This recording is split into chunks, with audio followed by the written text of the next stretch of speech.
Lily വാ. ഇവിടുന്ന് magazine തേടി.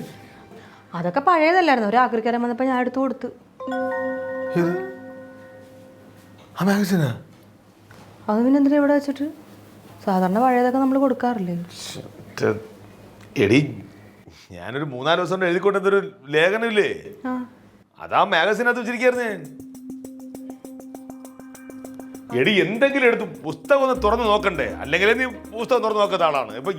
അതിന്റെ അകത്ത് വെച്ച കാര്യം ഞാൻ എങ്ങനെ അറിയാനാ? എന്നാലും ഒന്ന് മറിച്ചൊക്കെ നോക്കണ്ടേ? നമ്മൾ വീട്ടിൽ നിന്ന് ഒരു സാധനം എടുത്ത് ആർക്കെങ്കിലും കൊടുക്കുമ്പോ അങ്ങനെയല്ലേ ചെയ്യുന്ന എല്ലാരും. അതല്ല ഇത് എന്ത് പരിപാടി? ഞാൻ ഏട്ടന് ഒരു പണിയായിരുന്നു, അത് എന്റെ തരണായിരുന്നു. ഇപ്പൊ ഞാൻ അറിയണ വീട്ടിലിരിക്കുന്ന സാധനം എടുത്ത് ആൾക്കാർക്ക് കൊടുക്കണം. ഏട്ടാ പത്രവും അതും ഇതൊക്കെ കൊടുക്കാൻ നേരത്തെ എല്ലാരും മറിച്ച് നോക്കിയിട്ടാണോ കൊടുക്കണത്? ഒന്ന് മറിച്ചൊക്കെ നോക്കണം നമ്മള്. അതിന് ബോധം വേണം. നിനക്കും അവനും അതില്ലല്ലോ. അതെന്താ എന്നെ പറഞ്ഞാ പോരെ? മറ്റുള്ളവരെ പറയണേ എന്തിനാ? എല്ലാ ആ കുടുംബത്തിന്റെ കുഴപ്പം തന്നെ അല്ല. പിന്നെ വെറുതെ ആവശ്യമില്ലാത്ത പറയല്ലേ. ഞാൻ അറിഞ്ഞില്ല. അറിഞ്ഞില്ല. ഇതിപ്പോ ഞാൻ എത്ര ദിവസം ഇവിടെ നിന്ന് ഉറക്കൊഴിഞ്ഞിരുന്ന് എഴുതിയ സാധനം അറിയാമോ? എന്താടി ചേച്ചി ഇവിടെ കൊറേ പഴയ മാഗസീൻ വെച്ചിട്ടുണ്ടായിരുന്നു. ഞാനത് എടുത്ത് ചേച്ചി കണ്ടില്ലേ ആക്രിക്കാരന് കൊടുക്കണത്? ഇപ്പൊ ഏട്ടൻ ഒരു ലേഖനം കണ്ട് എഴുതുന്നുണ്ടായിരുന്നു, അത് ആ മാഗസീന്റെ അകത്ത് വെച്ചിട്ടുണ്ടായിരുന്നു. അത് ഞാൻ എങ്ങനെ അറിയണത്? എന്നോട് പറയണ്ടേ? അയ്യോ അത്യാവശ്യം. ഓ നിന്റെ പോലീസ് സ്റ്റേഷനിലോട്ടുള്ള വല്ല പരാതിയാണ്? ഒരു ഓൺലൈൻ മാഗസീൻ ഉണ്ടായിരുന്നു. അത് എഴുതി നല്ല കറക്റ്റ് ആയിട്ട് വെച്ചിരിക്കായിരുന്നു. അത് ഒന്ന് പകർത്തി കൊടുത്താൽ തീർന്ന പരിപാടി. അപ്പൊ നീ എന്തിനാ നോക്കിയാ പകർത്തി എഴുതിയത്? എടി ഞാൻ സ്വന്തമായിട്ട് എഴുതുന്നല്ലേ ഇത്. പിന്നെന്താ കുഴപ്പം? ഒന്നും കൂടി സ്വന്തമായിട്ട് അങ്ങ് എഴുതണം. അങ്ങനെയാണോടി? അങ്ങ് ഒരു സാധനം നമ്മുടെ മനസ്സിൽ ഇങ്ങനെ ഓരോന്നും എഴുതുന്ന സമയത്ത് ഓരോരോ ഐഡിയാസ് ഇങ്ങനെ വരും. അതിനനുസരിച്ച് നമ്മൾ എഴുതിക്കൊണ്ടിരിക്കുക. അത് നമ്മുടെ ഇത് വരുന്നതാണ്. അത് അന്നേരം വരുന്നത് പിന്നെ ഒന്നുകൂടെ നോക്കിയാൽ നമുക്ക് അടുത്ത സ്റ്റെപ്പിലേക്ക് പോകാൻ പറ്റും. ഇത് ഇല്ലെങ്കിൽ 2-3 ദിവസമായിട്ട് ഏട്ടനെ എഴുതണത് ഞാൻ കാണുന്നുണ്ട്. ചേച്ചി അത് ഈ മാഗസിന്റെ അകത്ത് വെച്ചാന്ന് എനിക്കെങ്ങനെ, ഞാനതെങ്ങനെ ഓർക്കണത്?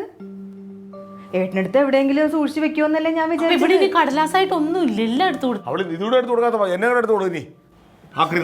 ചേച്ചി എപ്പോഴും ഇവിടെ ഇങ്ങനെ അളിഞ്ഞു പൊളിഞ്ഞു കിടക്കും. അതാ ഞാൻ അയാൾക്ക് എടുത്ത് കൊടുത്തത്. അങ്ങനെയാണ് വേണ്ടത്. എടുത്തു കൊടുക്കണേ നോക്കണം. ബോധം വേണം. തലക്കകത്ത് ആള് താമസം വേണം. അല്ലെങ്കിലേ പത്രം വായിക്കൂല, മാഗസിൻ വായിക്കില്ല, ഒന്നും വായിക്കാത്ത ആളല്ല. അല്ല പറഞ്ഞിട്ടാരല്ലേ, നിനക്ക് നിന്റെ ആങ്ങളയ്ക്ക് നിലവാരം സാരമില്ല. കേട്ടണ്ട് വരും, മിണ്ടാതിരിക്കും. കേട്ടെന്താ കുഴപ്പം? കേട്ടെന്താണ് കുഴപ്പം? കേൾക്കണം. അവൻ അറിയട്ടെ അവന് പെങ്ങളെ നിലവാരം എന്താണെന്നുള്ളത്. അതേടാ, ഞങ്ങൾ ഇച്ചിരി നിലവാരമുള്ള കൂട്ടത്തിലായിരുന്നു. നിന്റെയും നിന്റെ പെങ്ങളെ കൂടെയും എന്ന് ഞാനും എൻ്റെ പെങ്ങളും കൂടിയോ അന്ന് പോയി ഞങ്ങളെ നിലവാരം.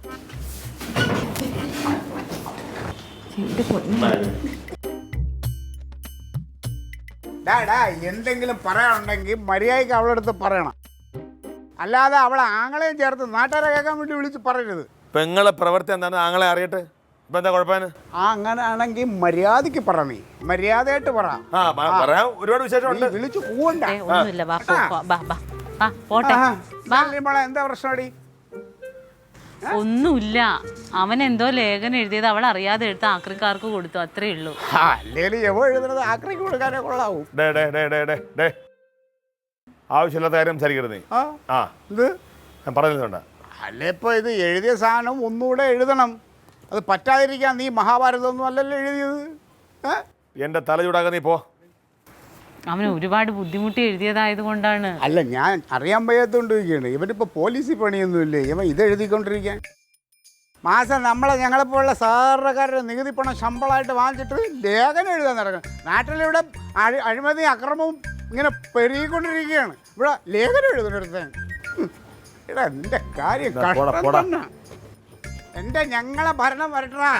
എല്ലാത്തിനെയും പിരിച്ചുവിടും. നിന്നെ ഒറ്റ വിൽക്കൂല, എല്ലാവരും പിരിച്ചുവിടും. നിങ്ങൾ കുടിച്ചിട്ടുണ്ടോ? എന്ത് നിങ്ങൾ കുടിച്ചിട്ടുണ്ടോ?